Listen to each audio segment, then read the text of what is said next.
दलित पिछड़ा उपेक्षित अल्पसंख्यक शिक्षक महासभा उत्तर प्रदेश के तत्वाधान में पेरियार रामास्वामी नायकर एवं पूरे विश्व में बौद्ध धर्म को पुनः स्थापित करने वाले बोधिसत्व धम्मपाल अनागारिक का जन्मोत्सव मनाया गया। ये जन्मोत्सव का कार्यक्रम बुद्ध विहार बबुरहिया जूही कानपुर नगर में कराया गया। कार्यक्रम की अध्यक्षता एवं संचालन प्रदेश अध्यक्ष राजेश गौतम द्वारा किया गया। कार्यक्रम में वक्ता श्री सुरेश जी ने रामास्वामी नायकर के जीवन एवं जागरूकता कार्यक्रम पर प्रकाश डाला। उन्होंने बताया कि रामास्वामी नायकर ने पाखंड पर सीधा प्रहार किया। वक्ता डा शून्य महादेव ने बोधिसत्व धम्मपाल के जीवन पर प्रकाश डाला। उन्होंने बताया कि बोधिसत्व धम्मपाल वही है जिन्होंने शिकागो की धर्म संसद में अपने हिस्से का समय स्वामी विवेकानंद को देकर बोलने का मौका दिया, परंतु इतिहास ने स्वामी विवेकानंद को याद रखा व उन्हें बोलने का मौका देने वाले धम्मपाल अनागारिक को भुला दिया। वक्ता भुवनेश भूषण ने कहा कि श्रीलंका में जन्मे धम्मपाल अनागारिक ने भारत में सारनाथ और महोबादी विहार को धरती में उपस्थित अवशेष से निकालकर पूरी दुनिया में बौद्धों के धार्मिक स्थल के रूप में विश्व प्रसिद्ध कराया। कार्यक्रम का समापन प्रादेशिक अध्यक्ष राजेश गौतम ने अध्यक्षीय भाषण के साथ किया। राजेश मामा ने बताया कि भारत में बौद्ध स्थलों की पुनः खोज में कनिंघम का सहयोग भी अनागारिक के द्वारा एवं पेरियार रामास्वामी नायकर ने पाखंडवाद पर जो कुठाराघात किया उससे ब्राह्मणवाद और पुंगापंथी विचार ध्वस्त हुए। कार्यक्रम में मुख्य रूप से दूधनाथ, जुबेर अहमद, रंजीत कुमार, राजेश कब्जे में लिया हुआ था कि वहां से संपूर्ण धर्म नष्ट हो गया था।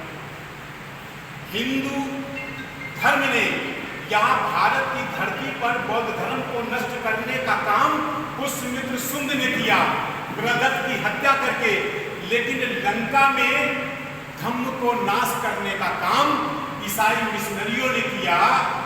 ये 1600 से इसका काम शुरू हो गया। 200 साल के अंतराल पर वहां पर बौद्ध धर्म बिल्कुल नष्ट कर दिया गया। स्थिति ये हो गई थी कि बुद्ध विहार समूल ध्वस्त कर दिए गए थे। कोई भी बुद्ध विहार में उपासना करने के लिए, जैसे हम लोग यहाँ आए हैं, आ नहीं सकते थे।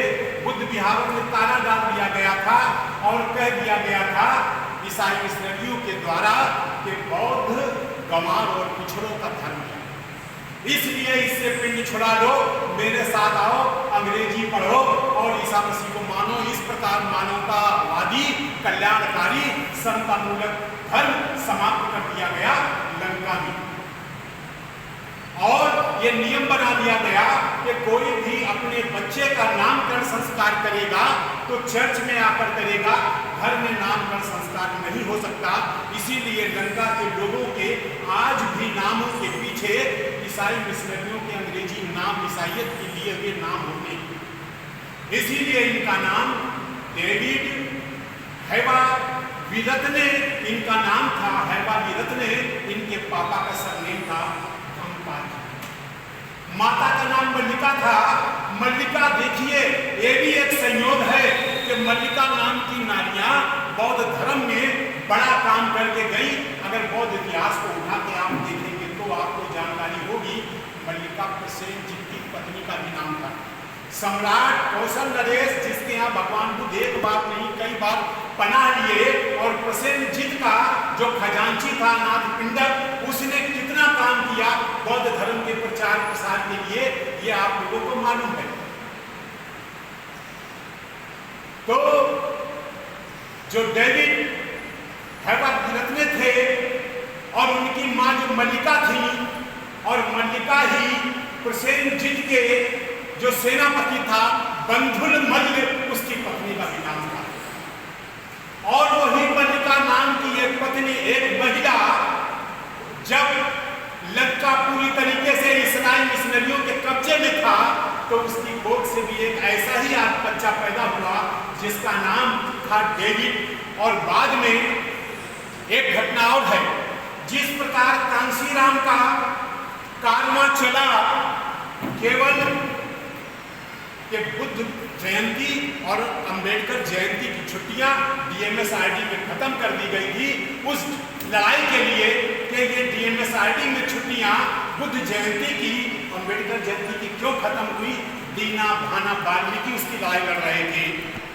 कांसीराम भी नहीं जानते थे कि डॉक्टर अम्बेडकर कौन है, भगवान बुद्ध को भी नहीं जानते थे कांसीराम।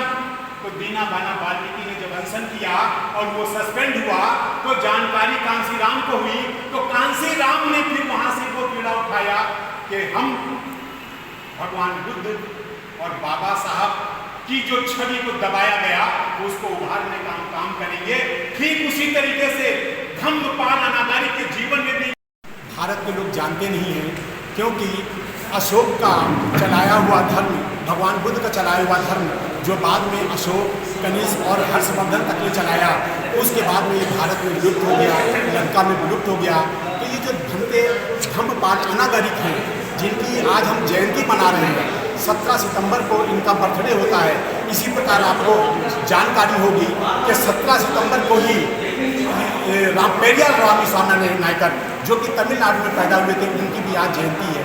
इन दोनों ने अंधविश्वास से लड़ा और जागरूकता का मिशन इस देश में फैलाया। भंते अनागारिक तो लंका के रहने वाले थे, वो लंका में ईसाई मिशनरियों के द्वारा जो धर्म को क्षति पहुंची थी उसकी पूर्ति उन्होंने वहाँ की, और उसके बाद में वो भारत में आए और भारत में धम्मेक स्तूप, बोधि गया का भगवान बुद्ध का ज्ञान स्थल और तक्षशिला, नालंदा आदि आदि चीज़ों का स्मारकों की खोज में उनका प्रयास रहा, और ब्रिटिश गवर्नमेंट से मदद लेके उन्होंने इन सारी चीज़ों का, बौद्ध धर्म अवशेषों का खुलासा किया, उसको रिवील किया, और इसके बाद में बताया कि बौद्ध धर्म क्या है। तब यहाँ के लोगों ने बौद्ध धर्म को जाना। उसी के तहत, उसी श्रृंखला में बाद में 1956 में 14 अक्टूबर 1956 को बोधिसत्व बाबा साहब ने बौद्ध धर्म ग्रहण किया। अगर भंते अनागारिक ना होते तो शायद बोधिसत्व बाबा साहब भी नहीं जान पाते कि धर्म क्या होता है, और वो धर्म बाद में इस देश के जन जन तक प्रचारित और प्रसारित हो रहा है।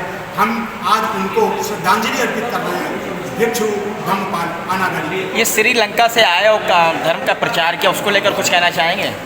देखिए कि उस समय हमने आपको बताया कि श्रीलंका में भी बौद्ध मिशनरियों के द्वारा बहुत क्षति पहुंचाई गई थी बौद्ध धर्म को। वहाँ के लोग धर्म को नहीं जानते थे। बौद्ध धर्म की जो कुछ प्रैक्टिस होती थी वो घरों में होती थी, लेकिन इनके जागरूक होने के बाद में, इनके व्रत लेने के बाद में कि हम अनागारिक रहेंगे लेकिन धर्म का प्रचार करेंगे, और प्रचार करते करते पहले तो लंका में उन्होंने प्रचार किया, उसके बाद में भारत में आके बोधि गया टेम्पल को उन्होंने आज़ाद करवाया, सारनाथ को आज़ाद करवाया, और वो प्रक्रिया आज पूरे भारत में चल रही है। क्या ऐसा सबसे बड़ा जिम्मेदारी और सबसे बड़ा श्रेय जाता है भंते अनागारिक धम्मपाल को। हम लोग अपना यूपी में रहते होते हो रह गया, इतनी दूर से बंदा आया और धर्म का प्रचार कर, यहाँ के लोग क्या कर रहे हैं? यहाँ के लोग जो प्रचार कर रहे हैं, अपनी सामर्थ्य भर प्रयास कर रहे हैं और प्रचार कर रहे हैं, लेकिन निश्चित रूप से हमारे बौद्ध भिक्षुओं को जो इस समय यूपी में हैं, उनको घरों से निकलना चाहिए और प्रचार प्रसार में लगना चाहिए। एक आदमी जो कि भिक्षु नहीं थे, 1933 में मरने से पहले 1931 में उन्होंने चीवर धारण किया, बौद्ध भिक्षु बने, लेकिन अनागारिक रहे, बौद्ध भिक्षु न रहते हुए भी इन्होंने धर्म का प्रचार किया। हम ये चाहेंगे कि भिक्षुगण भी इस काम में लगे, क्योंकि बिना किसी धर्म प्रदर्शक के कोई काम पूर्ण नहीं हो सकता है।